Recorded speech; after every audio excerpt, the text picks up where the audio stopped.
guys, welcome back to another Wolf vlog. My name's Anthony, and today I'd like to take you through, for those who are actually more beginners through Latte and learning how to practice pouring their patterns, we're going to take you through a few sort of tips and tricks in order to achieve the correct sort of patterns and consistency in your milk.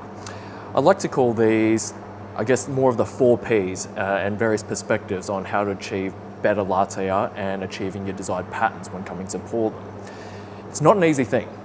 There's a lot that goes on with regards to your execution, the clarity, and also the desired positioning of your pattern in the cup itself.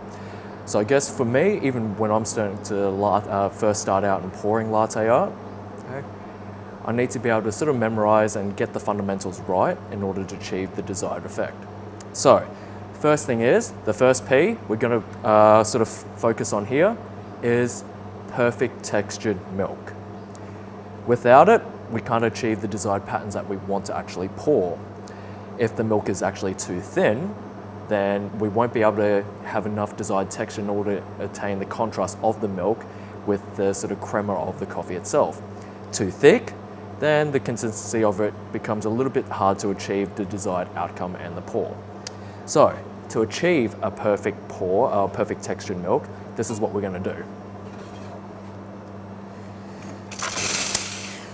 Quickly recap, we're just going to position our steam wand about 1/3 away from the side of the jug on the inside, and then once we're ready, we will actually then turn on the steam wand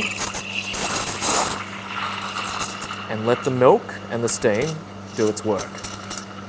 When achieving a texturing milk, we're doing several different things all in one hit. We're applying temperature, incorporating air, and spinning it, incorporating it evenly to achieve the desired outcome. Perfect textured milk. Should have the consistency of something between like wet paint or whiteout or liquid paper, and that's the desired outcome that we're wanting to achieve. So after our perfect textured milk, it's now time to start pouring and practicing our pours for achieving our desired latte art in our cup. So the second point that we want to focus on is basically about positioning. So not just positioning of our pattern within the cup, but also how we're actually going to pour it to obtain some classic lines of symmetry, okay? In terms of our conventional or traditional sort of patterns, like our heart, our variations of tulips, rosetta, ferns, and even the swan, we want to actually pour and present our beverage to the customer with the cup handle facing on the right-hand side. So no matter if we're left-handed or right-handed pourers like myself, when we're pouring our actual pattern, we want the jug hand perpendicular, 90 degrees, to our cup hand, okay? So when we're going to pour our pattern, we start off with the basics, and many of my predecessors have covered a lot of these basics before. So if you're wanting to know, check out our previous YouTube channel tutorials. Mix in the crema, and then they position the jug virtually into the center or perhaps a little bit towards the base, and then pour the desired pattern. But to maintain that symmetry, it's always 90 degrees or perpendicular of the jug hand to the cup hand. So the third point that we want to focus on when pouring latte art is being patient. Now, it is tough, it is difficult and quite challenging at times to achieve the desired result that we all want to set our sights on, okay? Doesn't happen overnight, so when we're practicing our pours each and every time, be patient, all right? Give yourself time to learn the patterns and become comfortable with achieving the execution of the desired pattern that you're wanting to pour. And also, you probably find that you actually have more time to actually pour your desired pattern in the cup than what you actually realize.